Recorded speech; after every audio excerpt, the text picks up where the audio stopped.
Livro de Hebreus. A tradução é a nova tradução da linguagem de hoje.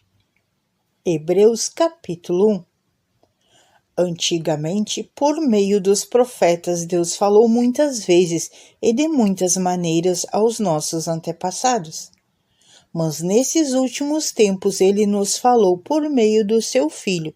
Foi ele quem Deus escolheu para possuir todas as coisas, e foi por meio dele que Deus criou o universo. O Filho brilha com o brilho da glória de Deus e é a perfeita semelhança do próprio Deus. Ele sustenta o universo com a sua palavra poderosa e, depois de ter purificado os seres humanos dos seus pecados, sentou-se no céu, ao lado direito de Deus, o Todo-Poderoso. Assim Deus fez com que o Filho fosse superior aos anjos e deu-lhe o nome que é superior ao nome deles. Pois Deus nunca disse a nenhum dos seus anjos: "Você é o meu filho, hoje eu me tornei seu pai." E também não disse a respeito de nenhum anjo: "Eu serei o pai dele, e ele será o meu filho." Porém, quando Deus enviou ao mundo o seu primeiro filho, ele disse: "Que todos os anjos de Deus o adorem." A respeito dos anjos, Deus disse: "Deus faz com que os seus anjos se tornem ventos e os seus servidores chamas de fogo." Mas a respeito do Filho, ele disse: "O teu reino, ó Deus, vai durar para todo o sempre. Tu governarás o teu povo com justiça. Tu amas o bem e odeia o mal. Foi por isso que Deus, o teu Deus, te escolheu e te deu a alegria de receber uma honra muito maior do que a dos seus companheiros." E as Escrituras também dizem: "Tu, Senhor, no começo criaste a terra, e com as tuas próprias mãos fizeste os céus." A terra e o céu vão acabar, mas tu viverás para sempre. Eles ficarão velhos como roupas. Tu os dobrarás como se dobra um casaco, e serão trocados como se troca de roupa. Mas tu és sempre o mesmo, e a tua vida não tem fim. Deus nunca disse a nenhum dos seus anjos: "Sente-se do meu lado direito, até que eu ponha os seus inimigos como estrado debaixo dos seus pés." Então, o que são os anjos? Todos eles são espíritos que servem a Deus, os quais ele envia para ajudar os que vão receber a salvação. Hebreus capítulo 2. Por isso devemos prestar mais atenção nas verdades que temos ouvido, para não nos desviarmos delas. Não há dúvida de que a mensagem que foi dada por meio dos anjos é verdadeira, e aquele que não a seguir nem foram obedientes a elas receberão o castigo que mereciam.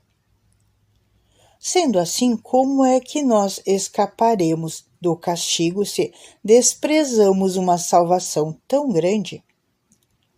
Primeiro, o próprio Senhor Jesus anunciou essa salvação, e depois aqueles que ouviram nos provaram que ela é verdadeira.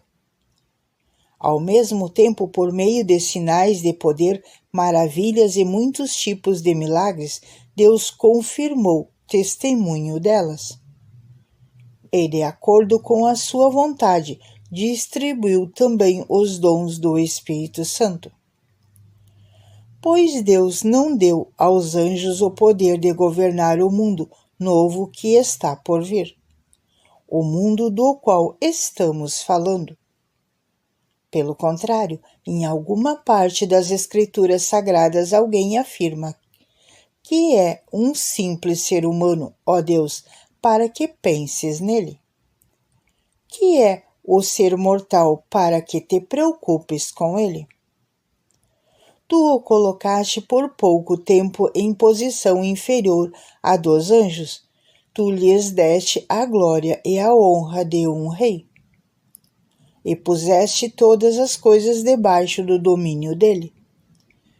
Quanto se diz que Deus pôs todas as coisas debaixo do domínio dele, isso diz que nada ficou de fora. Porém, não vemos o ser humano governando hoje todas as coisas.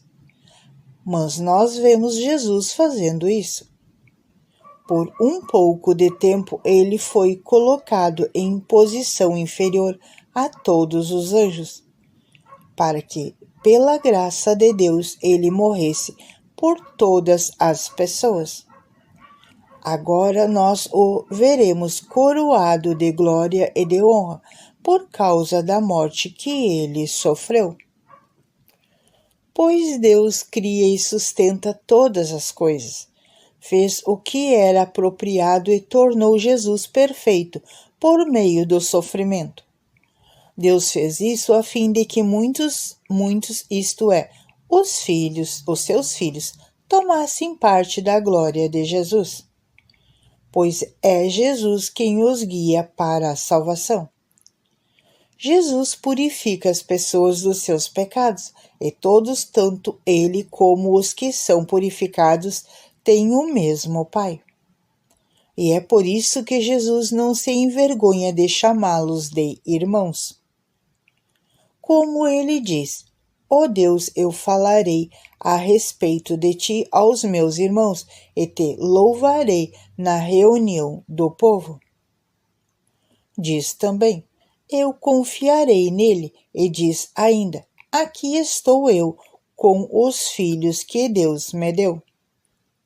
Os filhos, como ele os chama, são pessoas de carne e sangue, e por isso o próprio Jesus se tornou igual a eles, tomando parte na natureza humana deles. Ele fez isso para que, por meio da sua morte, pudesse destruir o diabo, que tem poder sobre a morte. E também para libertar os que foram escravos toda a sua vida por causa do medo da morte. É claro que ele não veio para ajudar os anjos. Em vez disso, como diz as Escrituras, ele ajuda os descendentes de Abraão. Isso quer dizer que foi preciso que Jesus se tornasse em tudo igual aos seus irmãos, a fim de ser o grande sacerdote deles, bondoso e fiel no seu serviço a Deus, para que os pecados do povo fossem perdoados. E agora Jesus pode ajudar os que são tentados, pois ele mesmo foi tentado e sofreu. Hebreus capítulo 3. Meus irmãos na fé, vocês que também foram chamados por Deus, olhem para Jesus, que Deus enviou para ser o grande sacerdote da fé que professamos, pois ele foi fiel a Deus, que o escolheu para esse serviço, assim como Moisés foi fiel no seu trabalho em toda a casa de Deus. Assim como a pessoa que constrói uma casa é mais importante do que a casa, assim também Jesus é mais importante que Moisés.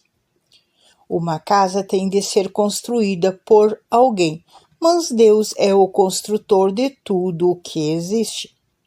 E Moisés foi um servo fiel no seu trabalho, na casa de Deus, e falou das coisas que Deus ia dizer no futuro. Mas Cristo é fiel para o Filho que dirige a casa de Deus, e nós seremos a sua casa, se conservarmos a nossa coragem e a nossa confiança naquilo que esperamos. Por isso, como diz o Espírito Santo, se hoje vocês ouvirem a voz de Deus, não sejam teimosos como foram os seus antepassados quando se revoltaram contra ele, no dia em que eles o puseram à prova no deserto. Ali os antepassados de vocês me desafiaram e me puseram à prova, embora eles tivessem visto o que eu fiz durante 40 anos. Por isso fiquei irritado com aquela gente e disse: eles são gente de coração perverso e não querem obedecer aos meus mandamentos. Eu fiquei irado e fiz este juramento: eles nunca entrarão na terra prometida, onde eu lhes teria dado descanso. Meus irmãos, cuidado para que nenhum de vocês tenha um coração tão mau e descrente que o leve a se afastar do Deus vivo. Pelo contrário, enquanto esse hoje de que falam as Escrituras Sagradas se aplicar a nós, animem-se uns aos outros, a fim de que nenhum de vocês se deixe enganar pelo pecado, nem endureça o seu coração. Pois seremos companheiros de Cristo se continuarmos firmes até o fim, na confiança de que temos ido desde o princípio. É isso que está nas Escrituras Sagradas dizem. Se hoje vocês ouvirem a voz de Deus, não sejam teimosos, como foram os seus antepassados quando se revoltaram contra ele. Quem foi que ouviu a voz de Deus e se revoltou contra ele? Foram todos os que Moisés tirou do Egito. Com quem foi que Deus se irritou durante 40 anos? Foi com os que pecaram e caíram mortos no deserto. E de quem é que Deus estava falando quando fez esse juramento? Eles nunca entrarão na terra prometida, onde eu lhes teria dado descanso. Ele estava falando das pessoas que se revoltaram. Portanto, vemos que elas não puderam entrar na terra prometida porque não tiveram fé.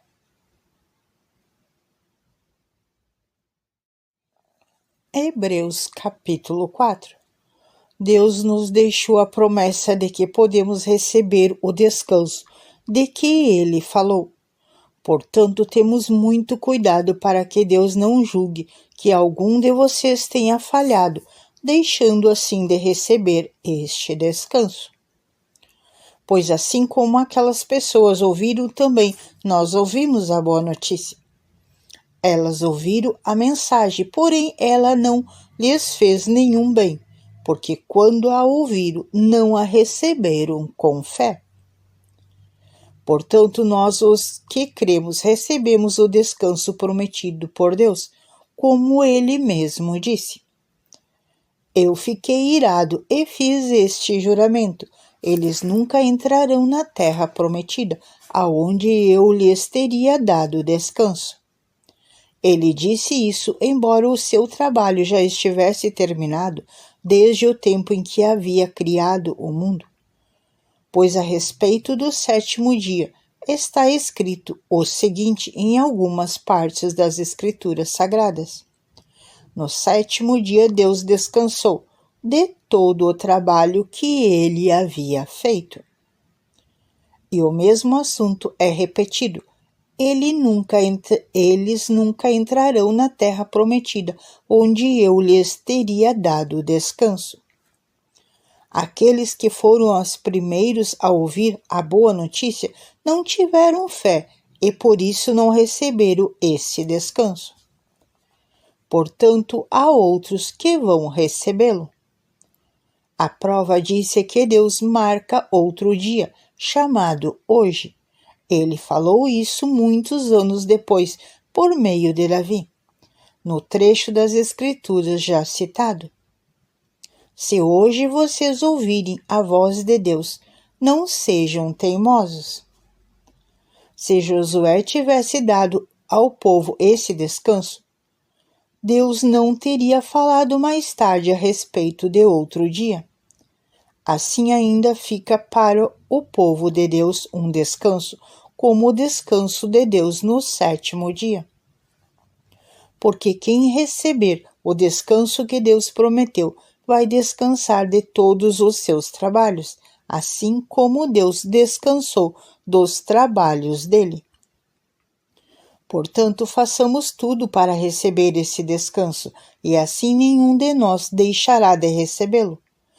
Como aconteceu com aquelas pessoas por terem se revoltado? Pois a palavra de Deus é viva e poderosa, e corta mais do que qualquer espada afiada, dos dois lados.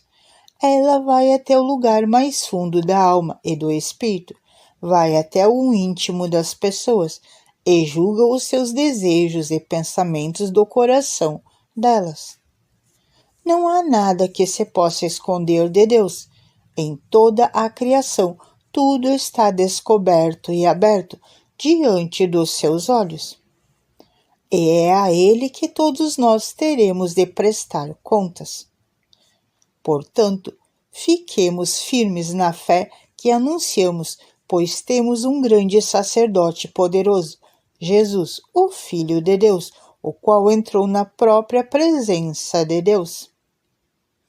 O nosso grande sacerdote não é como aqueles que não são capazes de compreender as nossas fraquezas. Pelo contrário, temos um grande sacerdote que foi tentado do mesmo modo que nós, mas não pecou. Por isso, tenhamos confiança em chegarmos perto do trono divino, onde está a graça de Deus.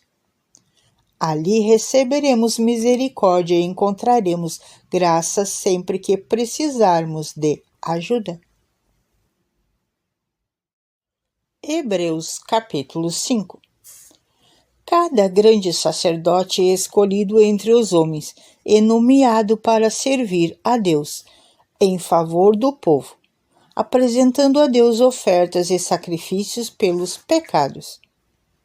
Como ele próprio tem as suas fraquezas e pode ter paciência com os ignorantes e com os que cometem erros, é porque ele mesmo é fraco, precisa oferecer sacrifícios não somente pelos pecados do povo, mas também pelos seus próprios pecados. Ninguém escolhe para si mesmo a honra de ser grande sacerdote. É somente pela vontade de Deus que um homem é chamado para ser grande sacerdote, como aconteceu com Arão. Assim também Cristo não tomou para si mesmo a honra de ser grande sacerdote. Foi Deus quem lhe deu essa honra, pois lhe disse: "Você é o meu filho, hoje eu me tornei seu pai."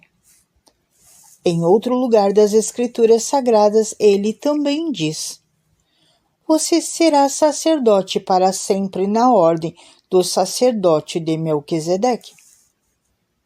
Durante a sua vida aqui na terra, Cristo, em voz alta e com lágrimas, fez orações e súplicas a Deus, que o podia salvar da morte. E as suas orações foram atendidas porque ele era dedicado a Deus. Embora fosse o Filho de Deus, ele aprendeu, por meio dos seus sofrimentos, a ser obediente. E depois de ser aperfeiçoado, ele se tornou a fonte da salvação eterna para todos os que lhe obedecem. E Deus o nomeou grande sacerdote na ordem do sacerdote de Melquisedeque. Temos muito que dizer a respeito deste assunto, mas porque vocês custam a entender as coisas, é difícil explicá-las. Depois de tanto tempo, vocês já deveriam ser mestres, mas ainda preciso alguém que lhes ensine as primeiras lições dos ensinamentos de Deus. Em vez de alimento sólido, vocês ainda precisam de leite. E porque precisam de leite, ainda é criança e não tem nenhuma experiência para saber o que está certo ou errado. Porém, a comida dos adultos é sólida, pois eles, pela prática, sabem a diferença entre o que é bom e o que é mal. Hebreus capítulo 6. Assim vamos em frente, a fim de chegarmos ao ensinamento de adultos, deixando para trás as primeiras lições da mensagem de Cristo. Nós não vamos colocar de novo as bases dessa mensagem, isto é, a necessidade de abandonar uma vida inútil e de crer em Deus.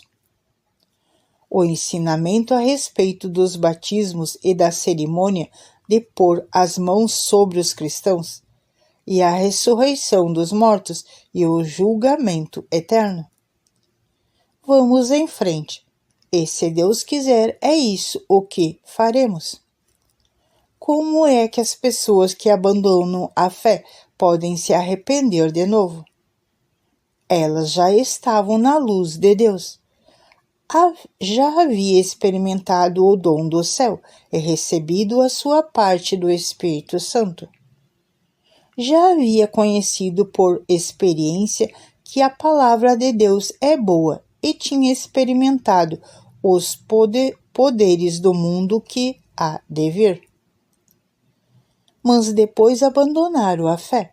É impossível levar essas pessoas a se arrependerem de novo, pois estão crucificando outra vez o Filho de Deus e zombando publicamente dele.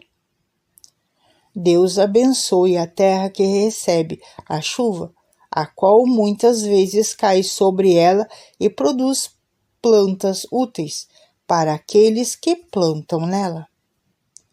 Mas a terra que produz mato e espinhos não serve para nada. Ela corre o perigo de ser amaldiçoada por Deus e acabando sendo queimada. Porém, ainda que falemos dessa maneira, meus queridos irmãos, estamos certos de que vocês têm as melhores bênçãos que vêm da salvação. Deus não é injusto. Ele não esquece o trabalho que vocês fizeram, nem o amor que lhe mostraram na ajuda que deram e ainda estão dando aos seus irmãos na fé. O nosso profundo desejo é de que cada um de vocês continue com entusiasmo até o fim, para que de fato recebam o que esperam. Não queremos que se tornem preguiçosos, mas que sejam como os que creem e têm paciência para assim receber o que Deus prometeu. Deus fez a promessa a Abraão e jurou cumpri-la. E como não havia ninguém maior do que ele mesmo, Deus jurou pelo seu próprio nome. Ele disse a Abraão: Eu prometo que abençoarei você ricamente e lhe darei muitos descendentes. Abraão teve paciência e por isso recebeu o que Deus havia prometido. Quando alguém jura, usa o nome de uma pessoa que é maior do que ele, e o juramento acaba com qualquer discussão. Deus quis deixar bem claro aos que iam receber o que ele havia prometido, que jamais mudaria sua decisão. Portanto, há duas coisas que não podem ser mudadas, e a respeito delas Deus não pode mentir. É assim nós que encontramos segurança nele. Nos sentimos muito encorajados a nos manter firmes na esperança de que foi dada. Essa esperança mantém segura e firme a nossa vida, assim como a âncora mantém seguro o barco. Ela passa pela cortina do templo, do céu e entra no lugar santíssimo celestial. Foi lá que, para o nosso bem, Jesus entrou antes de nós, e ele se tornou para sempre o grande sacerdote, na ordem do sacerdote de Melquisedeque. Mateus capítulo 7. Esse Melquisedeque era rei da cidade de Salém, e sacerdote do Deus Altíssimo. Quando Abraão estava voltando da batalha em que matou os reis, Melquisedeque foi ao encontro dele e o abençoou. Abraão lhe deu a 10ª parte de tudo que ele havia tomado dos inimigos na batalha. O nome de Melquisedeque quer dizer, primeiramente, Rei da Justiça. E porque ele é rei de Salém, o seu nome também quer dizer Rei da Paz. Não se conhece o pai nem a mãe, nem qualquer antepassado de Melquisedeque. E também não se sabe nada sobre o seu nascimento ou sobre a sua morte. Por ser como o Filho de Deus, ele continuou sacerdote para sempre. Vejam como Melquisedeque era grande. Abraão, o patriarca, lhe deu a 10ª parte de tudo o que havia tomado dos inimigos na batalha. Conforme a lei de Moisés, os sacerdotes que são descendentes de Levi têm a obrigação de receber do povo a 10ª parte de tudo. Eles recebem dos seus próprios patrícios, embora esses também sejam descendentes de Abraão.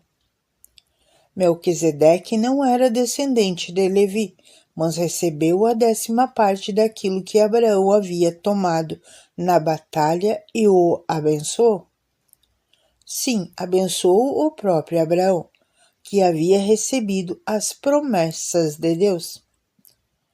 Não há dúvida de que aquele que abençoa é mais importante do que aquele que é abençoado. No caso dos sacerdotes, a 10ª parte é recebida por homens que têm um dia vão morrer. Mas no caso de Melquisedeque, como dizem as Escrituras Sagradas, a 10ª parte foi recebida por alguém que continua vivo. Portanto, quando Abraão pagou a 10ª parte, Levi, cujos descendentes recebem a 10ª parte, também pagou. Pois Levi não tinha nascido e, por assim dizer, ainda estava no corpo do seu antepassado, Abraão, quando este se encontrou com Melquisedeque. A lei que o povo de Israel recebeu se baseia no sacerdote dos levitas. Ora, se o trabalho dos sacerdotes levitas tivesse sido perfeito, não haveria necessidade de aparecer outro tipo de sacerdote, de ordem do sacerdote de Melquisedeque, e não da ordem de Arão. Pois quando se muda o sacerdote, a lei também precisa ser mudada. E o nosso Senhor Jesus, a respeito de quem são ditas essas coisas, pertencia a outra tribo, e nenhum membro dessa tribo jamais serviu como sacerdote. É sabido que por nascimento Jesus, o nosso Senhor, pertencia à tribo de Judá. E Moisés não disse nada dessa tribo quando falou a respeito de sacerdotes. E tudo isso se torna bem mais claro, pois surgiu um sacerdote diferente, parecido com Melquisedeque. Ele não foi feito sacerdote pelas leis ou regras humanas, porém se tornou sacerdote por meio do poder de uma vida que não tem fim. Porque as Escrituras Sagradas dizem: você será sacerdote para sempre, da ordem do sacerdote de Melquisedeque. Assim, a regra antiga foi anulada porque era fraca e inútil, pois a lei não podia aperfeiçoar nada. Mas agora Deus nos deu uma esperança melhor, por meio do qual chegamos perto dele. Além disso, há o juramento de Deus. Não houve juramento quando os outros se tornaram sacerdotes. Porém, houve juramento quando Jesus se tornou sacerdote, pois Deus lhe disse: o Senhor jurou e não voltará atrás. Ele disse: você será sacerdote para sempre. Portanto, essa diferença também faz com que Jesus seja a garantia de uma aliança melhor. Há ainda outra diferença. Os outros sacerdotes foram muitos, porque morriam e não podiam continuar o seu trabalho. Mas Jesus vive para sempre e o seu sacerdote não passa para. É por isso que ele pode hoje e sempre salvar as pessoas que vão a Deus por meio dele, porque Jesus vive para sempre, a fim de pedir a Deus em favor delas. Por isso, Jesus é o grande sacerdote de que necessitamos. Ele é perfeito e não tem nenhum pecado ou falha. Ele foi separado dos pecadores e elevado acima dos céus. Ele não é como os outros grandes sacerdotes, não precisa oferecer sacrifício todos os dias. Primeiro pelos seus próprios pecados e depois pelos pecados do povo. Ele ofereceu um sacrifício uma vez por todas, quando se ofereceu a si mesmo. A lei de Moisés escolheu homens que são imperfeitos para serem grandes sacerdotes. Mas pela promessa feita com o juramento, a qual veio depois da lei de Moisés, Deus escolheu o Filho que se tornou perfeito para sempre. Hebreus capítulo 8. A coisa mais importante de tudo o que estamos dizendo tem a ver com o sacerdote que nós temos. Ele é o grande sacerdote que está sentado no céu, no lado direito do trono de Deus, o Todo-Poderoso. Ele faz o seu serviço no lugar santíssimo, na verdadeira tenda, que foi armada pelo Senhor e não por seres humanos. Todo grande sacerdote é escolhido para apresentar a Deus as ofertas e os sacrifícios de animais e por isso é necessário que o nosso grande sacerdote tenha também alguma coisa para oferecer. Se ele estivesse na terra, não seria sacerdote, pois existem sacerdotes que apresentam as ofertas de acordo com a lei de Moisés. O trabalho que esses sacerdotes fazem é, de fato, somente uma cópia e uma sombra do que está no céu. Foi isso que aconteceu quando Deus falou com Moisés. Quando Moisés estava para construir a tenda, Deus disse: tenha cuidado para fazer tudo de acordo com o modelo que eu lhe mostrei no monte. Mas, de fato, Jesus foi encarregado de um serviço sacerdotal que é superior aos dos sacerdotes, pois a aliança que ele conseguiu é melhor, porque ela se baseia em promessas de coisas melhores. Pois se a primeira aliança tivesse sido perfeita, não seria necessário uma nova aliança.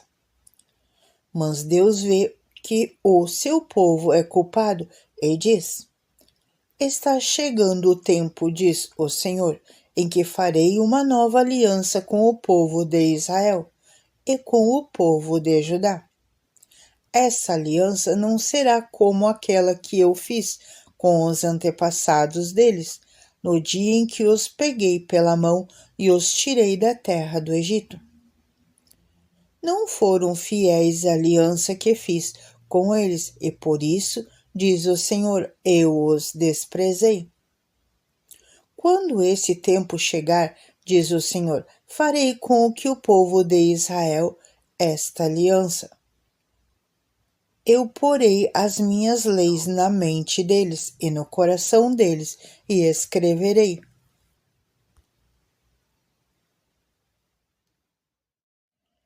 Eu serei o Deus deles, e eles serão o meu povo.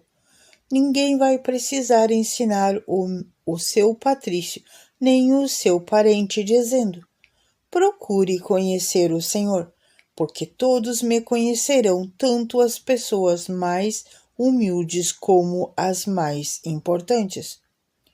Pois eu perdoarei os seus pecados e nunca mais lembrarei das suas maldades.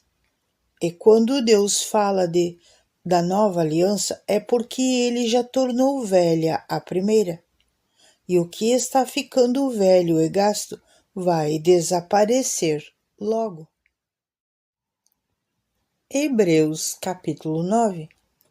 A primeira aliança tinha leis sobre adoração e tinha também um santuário construído por seres humanos, onde se adorava a Deus. Foi armada uma tenda dividida em duas partes. Na parte da frente, chamada Lugar Santo, ficava um candelabro e a mesa com os pães oferecidos a Deus. Atrás, na segunda cortina, ficava a parte que era chamada de Lugar Santíssimo.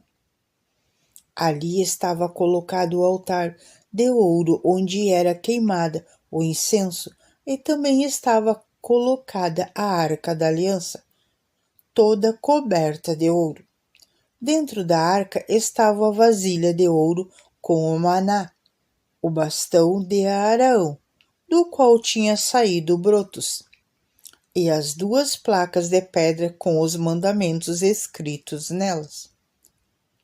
Em cima da arca, representando a presença divina, estavam os querubins, com as suas asas abertas, sobre o lugar onde os pecados eram perdoados.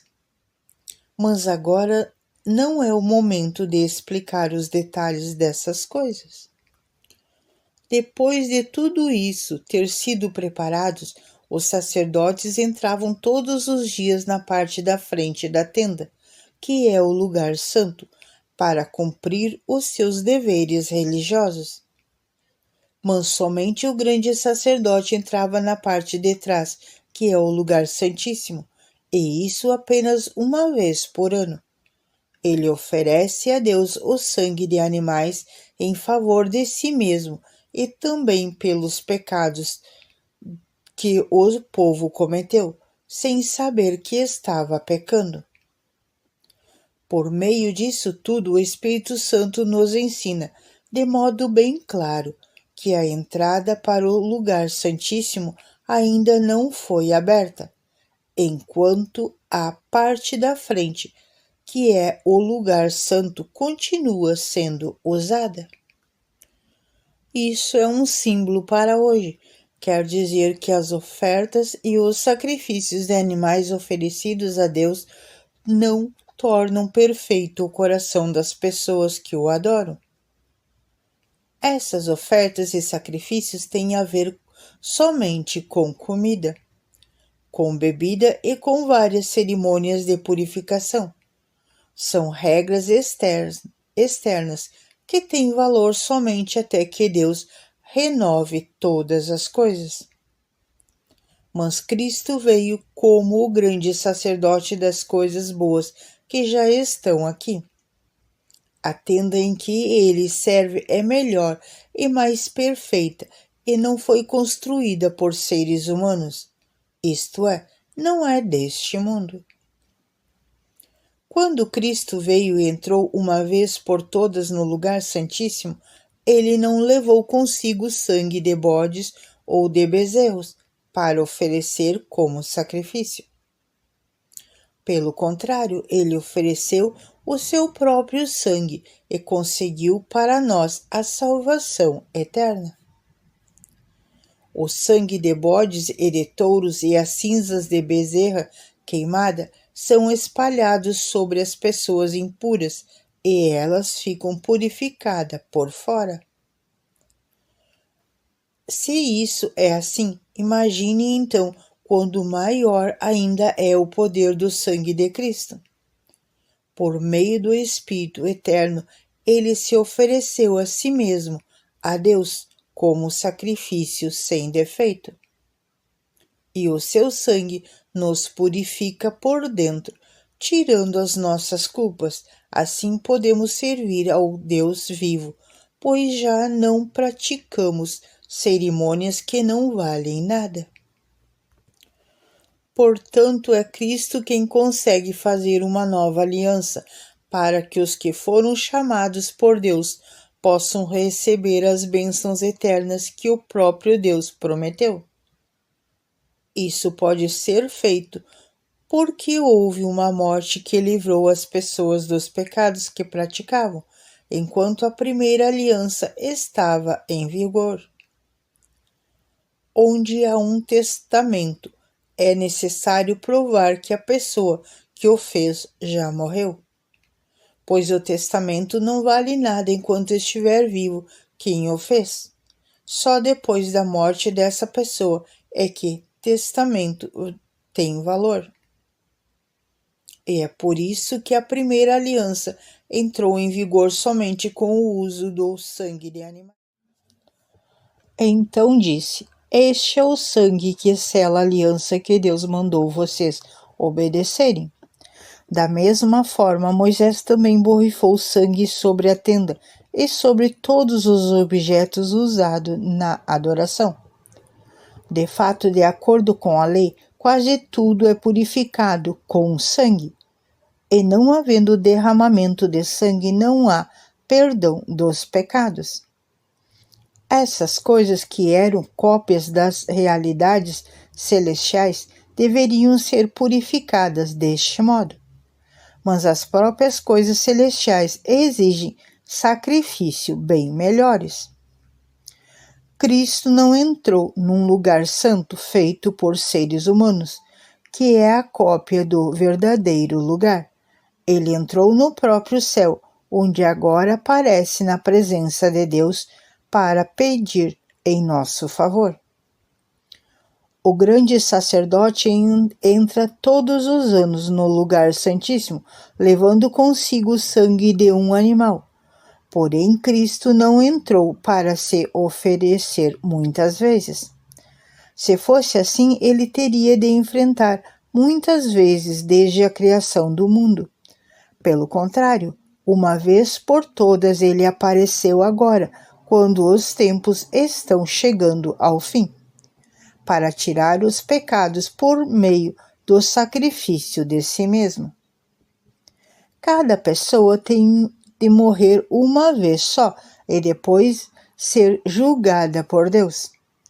Assim também Cristo foi oferecido uma só vez em sacrifício para tirar os pecados de muitas pessoas. Depois ele apareceu pela segunda vez, não para tirar pecados, mas para salvar as pessoas que estão esperando por ele. Hebreus capítulo 10. A lei dada por Moisés não é um modelo completo e fiel das coisas verdadeiras. É apenas uma sombra das coisas boas que estão por vir. Os mesmos sacrifícios são oferecidos sempre, ano após ano. Portanto, como pode a lei, por meio desse sacrifício, aperfeiçoar as pessoas que chegam perto de Deus? Se as pessoas que adoram a Deus tivessem sido purificadas dos seus pecados, não se sentiriam mais culpadas de nenhum pecado, de todos os sacrifícios todos os sacrifícios terminariam. Em vez disso, esses sacrifícios realizados ano após ano servem para fazer com que as pessoas lembrem dos seus pecados, pois o sangue de touros e de bodes não podem de modo algum tirar os pecados de ninguém. Por isso Cristo, ao entrar no mundo, disse: Tu, ó Deus, não queres animais oferecidos em sacrifícios, nem ofertas de cereais, mas preparaste um corpo para mim. Não te agradas as ofertas de animais queimados inteiros no altar, nem os sacrifícios oferecidos para tirar pecados. Então eu disse: Estou aqui, ó Deus, venho fazer a tua vontade, assim como está escrito: a meu respeito no livro da lei. Primeiro, ele disse: Tu não queres sacrifícios ou ofertas de animais, e não te agradas as ofertas dos animais queimados inteiros no altar, nem os sacrifícios oferecidos para tirar pecados. Ele disse isso embora todos os sacrifícios sejam oferecidos de acordo com a lei. Depois ele disse: Estou aqui, ó Deus, para fazer a tua vontade. Assim Deus acabou com todos os antigos sacrifícios e pôs no lugar deles o sacrifício de Cristo. E porque Jesus Cristo fez o que Deus quis, nós somos purificados do pecado pela oferta que ele fez, uma vez por todas, do seu próprio corpo. Todo sacerdote judeu cumpre todos os dias os seus deveres religiosos e oferece muitas vezes os mesmos sacrifícios, mas esses nunca poderão tirar pecados. Porém, Jesus Cristo ofereceu só um sacrifício para tirar pecados, uma oferta que vale para sempre. E depois sentou-se do lado direito de Deus. Ali Jesus está esperando até que Deus ponha os seus inimigos como estrado debaixo dos pés dele. Assim como um sacrifício só, ele aperfeiçoou para sempre os que são purificados do pecado. E o Espírito Santo também nos dá o seu testemunho sobre isso. Primeiro, ele diz: Quando esse tempo chegar, diz o Senhor, eu farei com que o povo de Israel esta aliança. Porei as minhas leis no coração deles e na mente deles as escreverei. Depois ele diz: Não lembrarei mais dos seus pecados nem das suas maldades. Assim, quando os nossos pecados são perdoados, já não há mais necessidade de ofertas para tirá-los. Por isso, irmãos, por causa da morte de Jesus na cruz, nós temos completa liberdade de entrar no lugar santíssimo. Por meio da cortina, isto é, por meio do seu próprio corpo, ele nos abriu um caminho novo e vivo. Nós temos um grande sacerdote para dirigir a casa de Deus. Portanto, cheguemos perto de Deus com um coração sincero e uma fé firme, com a consciência limpa das nossas culpas e com o corpo lavado com água pura. Guardamos firmemente a esperança da fé que professamos, pois podemos confiar que Deus cumprirá as suas promessas. Pensemos uns nos outros a fim de ajudarmos todos a terem mais amor e a fazerem o bem. Não abandonemos, como alguns estão fazendo, o costume de assistir a nossas reuniões. Pelo contrário, animamos uns aos outros e ainda mais agora que vocês veem que o dia está chegando. Pois se continuarmos a pecar de propósito, depois de conhecer a verdade, já não há mais sacrifício que possa tirar os nossos pecados. Pelo contrário, resta apenas o medo do que acontecerá, pelo julgamento e pelo fogo violento que destruirá os que são contra Deus. Quem desobedece à lei de Moisés é condenado sem dó à morte, se for julgado culpado depois de ouvido o testemunho de 2 pessoas, pelo menos. Então, o que será que vai acontecer com os que desprezam o Filho de Deus e consideram como coisa sem valor o sangue da aliança de Deus que nos purificou? E o que acontecerá com quem insulta o Espírito de Deus, que o ama? Imagine como será pior ainda o castigo que essa pessoa vai merecer. Pois sabemos que quem foi que disse: eu me vingarei, eu acertarei contas com eles, e quem também disse: o Senhor julgará o seu povo. Que coisa terrível é cair nas mãos do Deus vivo. Lembrem do que aconteceu no passado, naqueles dias, depois que a luz de Deus os iluminou. Vocês sofreram muitas coisas, mas não foram vencidos na luta. Alguns foram insultados e maltratados publicamente, e em outras ocasiões vocês estavam prontos para tomar parte do sofrimento dos que foram tratados assim. Vocês participaram do sofrimento dos prisioneiros, e quando tudo o que vocês tinham foi tirado, vocês suportaram isso com alegria, porque sabiam que possuíam uma coisa muito melhor, que dura para sempre. Portanto, não percam a coragem, pois ela traz uma grande recompensa. Vocês precisam ter paciência para poder fazer a vontade de Deus e receber o que Ele prometeu. Pois, como Ele diz nas Escrituras Sagradas, um pouco mais de tempo, um pouco mesmo, e virá aquele que tem de vir, e Ele não vai demorar. E todos aqueles que eu aceito terão fé em mim e viverão. Mas se uma pessoa voltar atrás, eu não ficarei contente com ela. Nós não somos gente que volta atrás e se perde. Pelo contrário, temos fé e somos salvos. Hebreus capítulo 11. A fé é a certeza de que vamos receber as coisas que esperamos e a prova que existem coisas que não podemos ver. Foi pela fé que as pessoas do passado conseguiram a aprovação de Deus. É pela fé que entendemos que o universo foi criado pela palavra de Deus e que aquilo pode ser visto, foi feito daquilo que não se vê.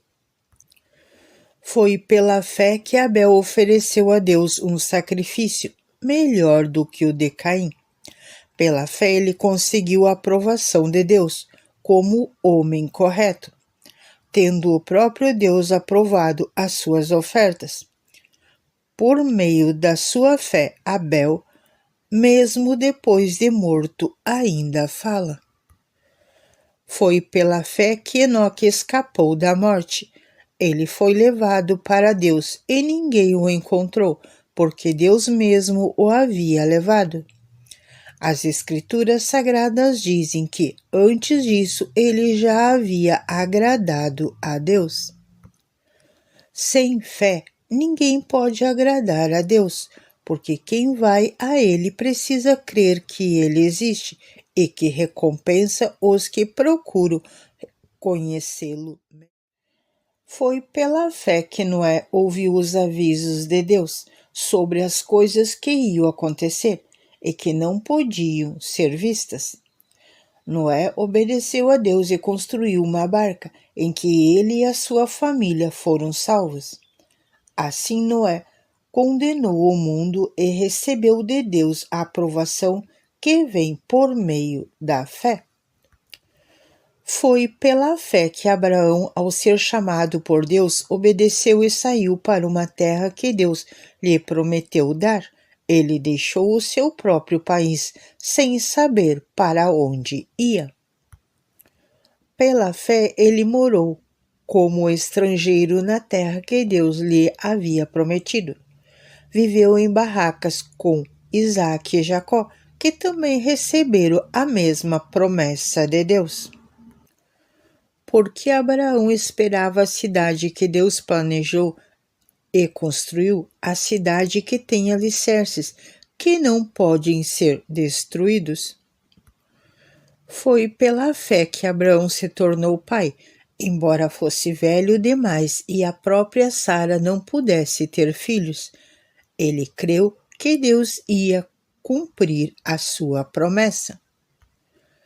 Assim, de um só homem, que estava praticamente morto, nasceram tantos descendentes como as estrelas do céu, tão numerosos como os grãos de areia da praia do mar.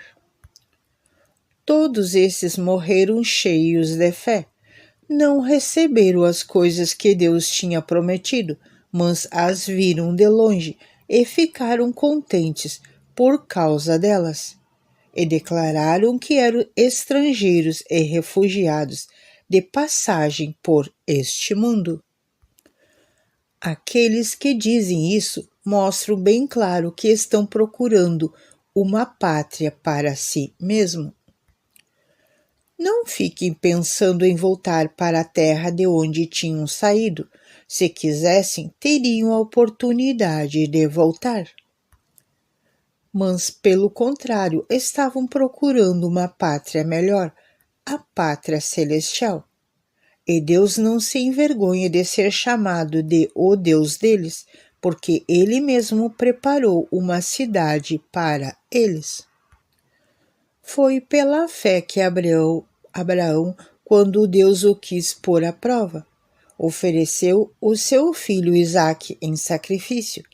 Deus tinha prometido muitos descendentes a Abraão, mas mesmo assim ele estava pronto para oferecer o seu único filho em sacrifício. Deus lhe tinha dito, por meio de Isaque que você terá descendentes. Abraão reconhecia que Deus era capaz de ressuscitar Isaque e, por assim dizer, Abraão tomou a receber da morte o seu filho. Foi pela fé que Isaque prometeu bênçãos para o futuro de Jacó e de Esaú. Foi pela fé que Jacó, pouco antes de morrer, abençoou os filhos de José. Ele se apoiou na sua bengala e adorou a Deus.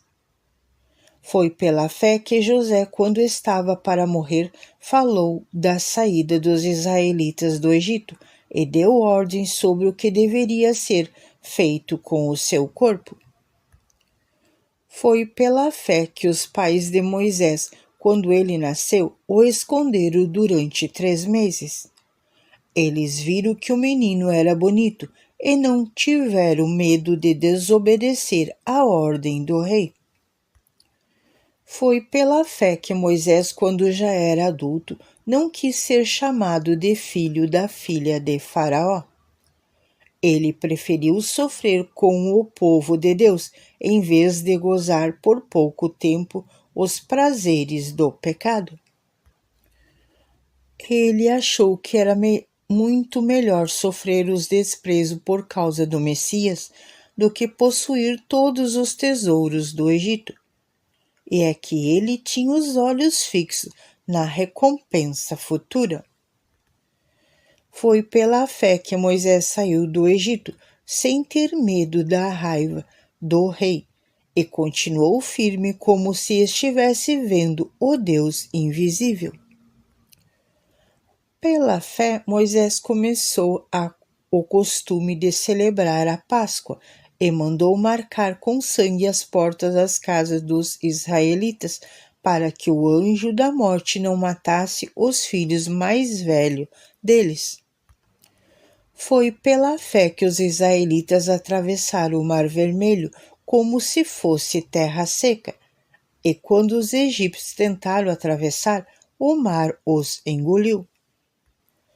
Foi pela fé que caíram as muralhas de Jericó, depois que os israelitas marcharam em volta delas durante 7 dias. Foi pela fé que Raabe, a prostituta, não morreu com os que tinham desobedecido a Deus, pois ela havia recebido bem os espiões israelitas. O que mais posso dizer? O tempo é pouco para falar de Gideão, de Baraque, de Sansão, de Jefer, de Davi, de Samuel e dos profetas. Pela fé eles lutaram contra as nações inteiras e venceram, fizeram o que era correto e receberam o que Deus lhe havia prometido. Fecharam a boca de leões. Apagaram incêndios terríveis e escaparam de serem mortos a espadas. Eram fracos, mas se tornaram fortes. Foram poderosos na guerra e venceram exércitos estrangeiros. Pela fé, mulheres receberam de volta os seus mortos, que ressuscitaram. Outros foram torturados até a morte. Eles recusaram de ser postos em liberdade, a fim de ressuscitar para uma vida melhor. Alguns foram insultados e surrados, e outros acorrentados e jogados na cadeia. Outros foram mortos a pedradas, outros cerrados pelo meio, e outros mortos à espada. Andavam de um lado para outro, vestidos de peles de ovelhas e de cabras. Eram pobres, perseguidos e maltratados. Andaram como refugiados pelos desertos e montes, vivendo em cavernas e em buracos na terra. O mundo não era digno deles.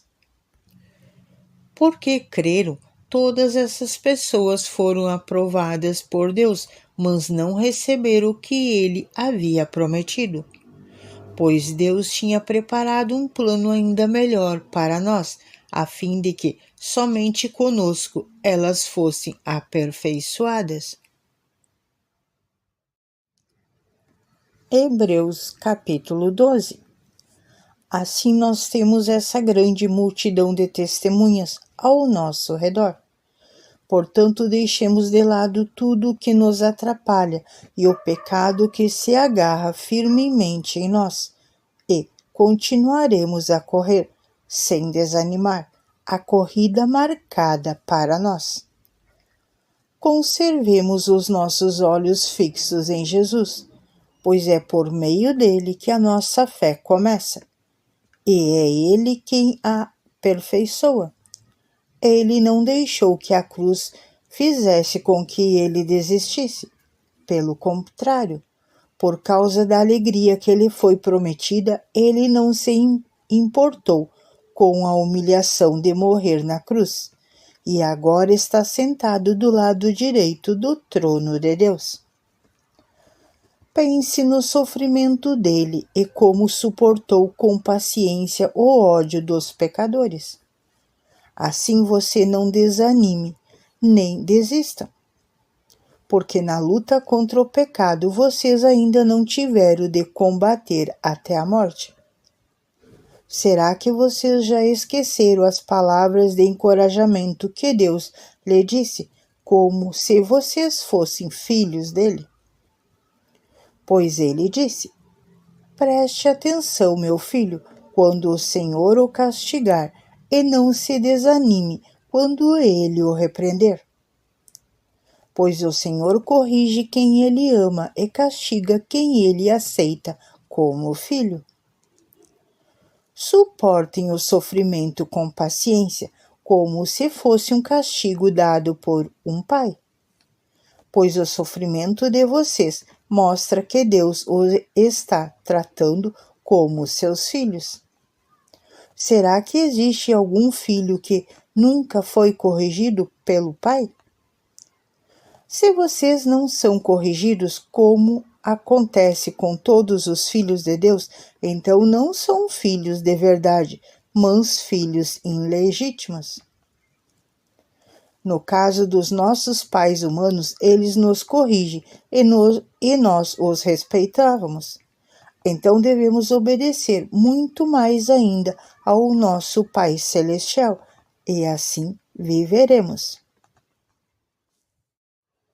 Os nossos pais humanos nos corrigiam durante pouco tempo, pois achavam que isso era certo. Mas Deus nos corrige para o nosso próprio bem, para que participemos da sua santidade. Quando somos corrigidos, isso no momento nos parece motivo de tristeza e não de alegria. Porém, mais tarde, o que forem corrigidos recebem como recompensa uma vida correta e de paz. Portanto, levante as mãos cansadas e fortaleçam os seus joelhos enfraquecidos. Andem por caminhos plainados, para que o pé aleijado não manque, mas seja curado. Procurem ter paz com todos e se esforcem para viver uma vida completamente dedicada ao Senhor, pois sem isso ninguém o verá. Tomem cuidado para que ninguém abandone a graça de Deus. Cuidado para que ninguém se torne como uma planta amarga que cresce e prejudica muita gente com o seu veneno. E tome cuidado também para que ninguém se torne imoral ou perca o respeito pelas coisas sagradas, como Esaú, que por causa de um prato de comida vendeu os seus direitos de filho mais velho. Como vocês sabem, depois ele quis receber a bênção do seu pai, mas foi rejeitado porque não encontrou um modo de mudar o que havia feito, embora pudesse fazer isso até mesmo com lágrimas. Vocês não foram como o povo de Israel. Vocês não chegaram perto de alguma coisa que se pode tocar, como o Monte Sinai, ou com o seu fogo destruidor, a escuridão e as trevas, a tempestade, o barulho de trombetas e o som de uma voz.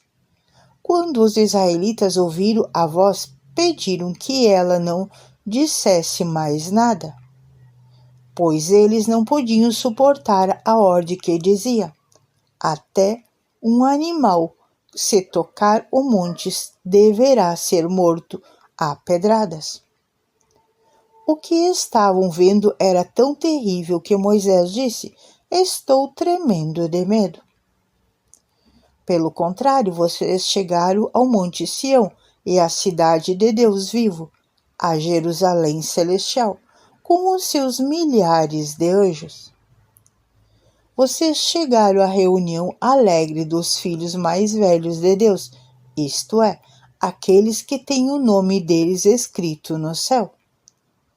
Vocês chegaram até Deus, que é o juiz de todos, e chegaram também aos espíritos dos que são corretos e que foram aperfeiçoados. Vocês chegaram até Jesus, que fez a nova aliança e que borrifou o sangue, que fala de coisas muito melhores do que o sangue de Abel. Portanto, tenham cuidado e não recusem ouvir aquele que fala. Aqueles que recusarem a ouvir a pessoa que entregou a mensagem divina na terra não puderam escapar. Por isso, muito menos escaparemos nós se rejeitarmos aquele que lá do céu nos fala. Naquele tempo, a voz de Deus fez com que a terra estremecesse, mas agora ele prometeu isso. Mais uma vez falarei com que tremam não somente a terra, mas também o céu. As palavras, mais uma vez, mostram bem que as coisas criadas serão abaladas e mudadas, para que não podem ser abalados, continue como são. Por isso, sejamos agradecidos, pois já recebemos um reino que não pode ser abalado. Sejamos agradecidos e adoremos a Deus de um modo que o agrade com respeito e temor.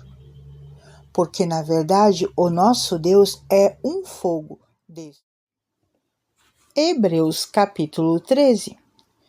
Continue a amar uns aos outros como irmãos em Cristo.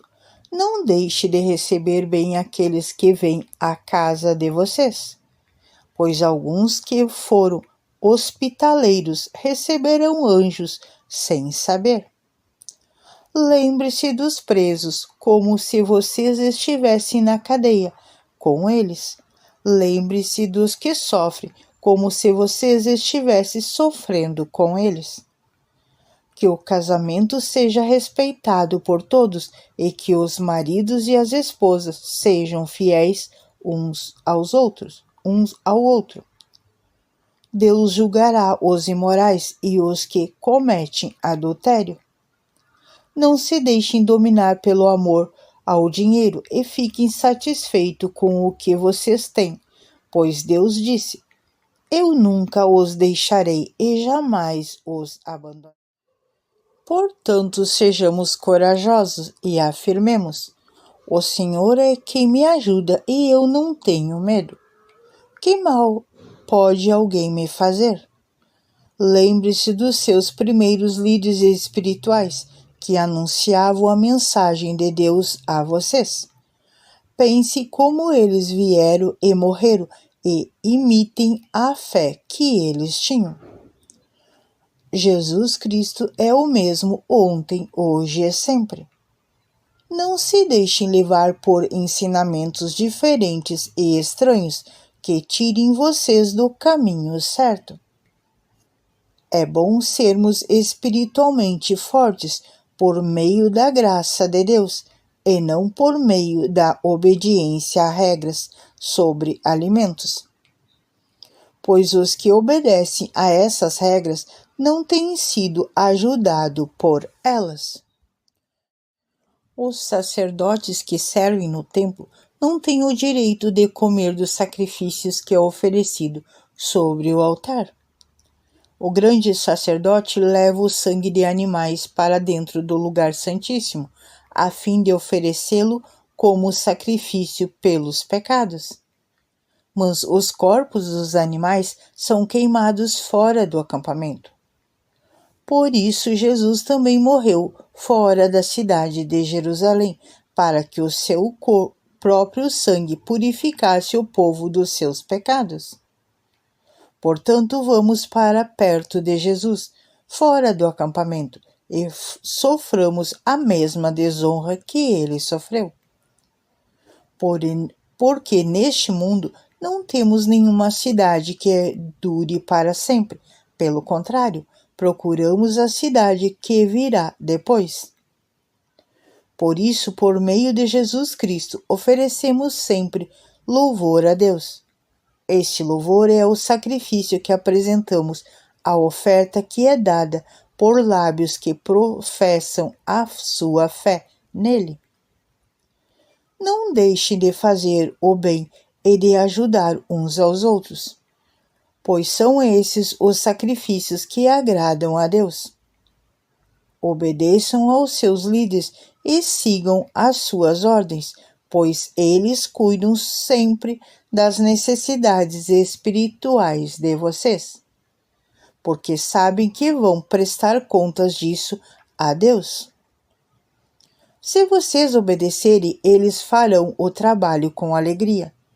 Mas se vocês não obedecerem, eles trabalharão com tristeza, e isso não ajudará vocês em nada. Continue a orar por nós. Temos a certeza de que a nossa consciência está limpa, pois sempre queremos fazer o que é correto. E peço a vocês de modo todo especial que orem para que Deus mande de volta a vocês o mais depressa possível. Deus ressuscitou o nosso Senhor Jesus, que por causa da sua morte na cruz é o grande pastor de rebanhos. E é por meio do sangue de Jesus que a aliança eterna é selada. O que Deus de paz lhe dê tudo de bom que vocês precisem para fazer a sua vontade. E que Ele, por meio de Jesus Cristo, faça em nós tudo o que lhe agrada. E ao Cristo seja dada a glória para todo o sempre. Amém.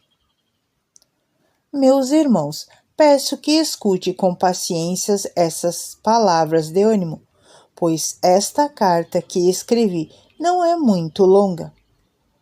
Quero que saibam que o nosso irmão Timóteo já saiu da cadeia.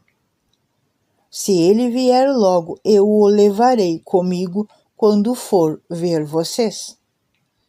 Saudações a todos os líderes da igreja, dai a todo o povo de Deus. Os irmãos da Itália também mandam saudações a vocês. Que a graça de Deus esteja com vocês, todos. Deus abençoe a todos que ouviram até aqui.